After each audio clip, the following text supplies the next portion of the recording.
assalaamu calaykum soonqaad wanaagsan walaalaha meel kasta oo aad joogtaan muuqaalkeennan waxaan kusoo qaadan doonaa gorfaynta ama falaqayn kooban oo ku saabsan buugga magaciisu yahay no time for goodbye ma jiro waqti la isku macsalaameeyo kusoo dhawaada muuqaalkeena maanta.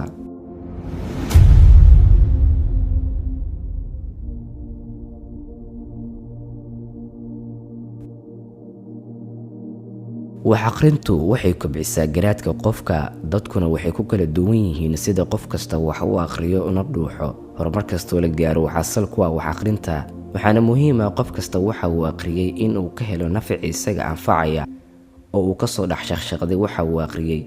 yaan hadal badan kugu daalinayn, waxaan halkan kusoo gudbinaynaa gorfaynta ama falaqayn kooban oo ku saabsan buugga la yidhaahdo no time for goodbye ma jiro waqti la isku macsalaameeyo ee uu qoray Linwood lana daabacay 25 Sebtembar sanadii 2007 waxaana daabacay Union Publish Group. buuggan oo afka Ingiriiska ku qornaa asalkiisa ayaa lagu turjumay 2 luuqadood ayna ka mid tahay luuqadda Swedish-ka, waxaana luuqadaasi lagu yiraahdaa sida shaashada idinkaga muuqata, macnaheeduna waa kelmad la'aan.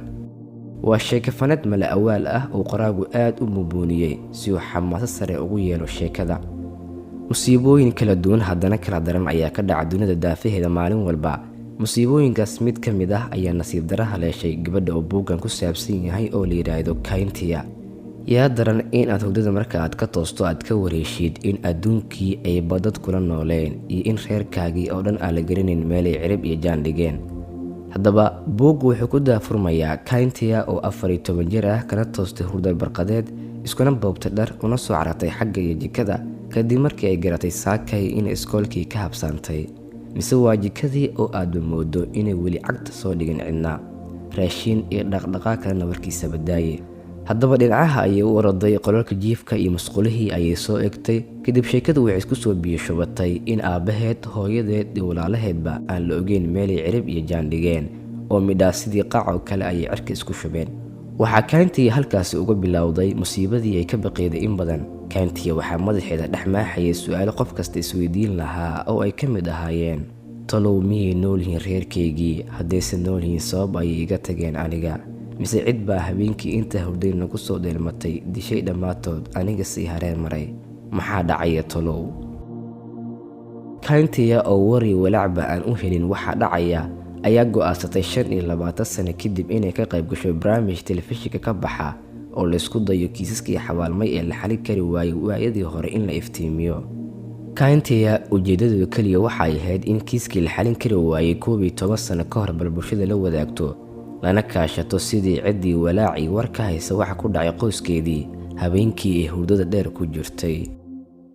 waxaa Kayntia hadba meel la aado su'aalaheeda jawaab la'aanta ah muddo dheer ku aadan waxa ku dhacay qoyskeedii, oo ay ayada iyo ninkeedii ku sigteen inay kala tagaan maadaama ay ka samri la'dahay asna qaatuu ka taagan yahay su'aalaha aan jawaabta loo hayn inay sii bataan mooye. haddaba nasiib wanaag buugga gabagabadiisa waxay ku guulaysanaysaa Kayntia iyo ninkeedii Terry in ay jawaabo u helaan su'aalahoodii, weliba ay ogaadeen in reerkii sidii qaaco kale cirka isku shiririn oo ay wax dhaceen habeenkaas. haba noqdaan jawaabuhu kuwa aysan haba yaraatay cisho un sawiran inay si wax noqon karaan. qodobo ama fariimo aan isri buugga waa laga qaadan karaa. waxaa ka mid ah qodobka koowaad: ha u arki reerkaaga ama qofka aad jeceshahay inuu yahay mid weligii jiraya, waayo markaad u aragto sidaa waxaa yaraada inaad ilaashato, u galad hayso iyo weliba inaad alla weyne subxaanahu wa tacaala ugu mahadnaqdo inuu kugu manaystay adiga uun. aragtidaas ayaa sidoo kale waxay sababtaa in aadan dareesin dadka aad jeceshahay abaalka aad u hayso, iyo weliba in aadan ku oran erayo ay kaa mudan yihiin maadaama aad u aragto weligood in uun agtaada iska joogi doonaan.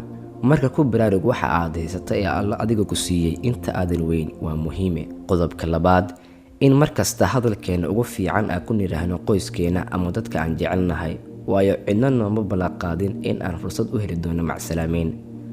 waana weliba qodob annaga si gaara noo taamanaya maadaama aan ka marag ahayn ereygii ugu dambeeyey ee Kayntia ku tiraahdo aabbaheed inta aysan seexan habeenkii uu ahaa inaad iska dhimataan jeclaan lahaa. ereygaas oo ahaa mid iyada aad u gubay xitaa iyadoo sannado badan ka soo wareegeen musiibadii aan la garanayn ee ku dhacday qoyskeeda. haddaba tani waxaan oran karnaa waa mid aniga iyo adigaba nagu dhici karta, maadaama markuu qofku uu xanaaqo uu dhaho erayo aan ka dhab ahayn base dhaawac gelinaya isaga iyo qofka kale uu ku tuuro. sababtaas darteed ayaan jeclaystay inaan nagu baraarujiyo in macsalaameyn meel noo saarnayn ayna tahay inaan ka fiirsano ereyada ugu dambeeyay ee dadka aan jecelnahay aan ku odhanayno mar walba. Qodobka saddexaad, wax kasta oo dhibaataha qofka soo wajaha inuu ka eego dhanka wanaagsan, kana fogaado fikirka ama suureynta xunxun ee shaydaanku qurxiyo, taasoo aan qofku waxba u tarin inay dhaawacdo mooye. Kayntiya ma aysan sawiran xaalada xunxun oo waxay markasta ku taagneed in qoyskeedii ay nool yihiin, balse sababo ka celinaya iyada inay la kulmaan ay jiraan. taasna waxaan oran karnaa waa sifo wanaagsan oo qofka muslimka ahi ay tahay inuu leeyahay, waayo Allah subxaanahu wa tacaala wuxuu yidhi waxa aan ahay waxa ay addoommadiidu iga malaystaan.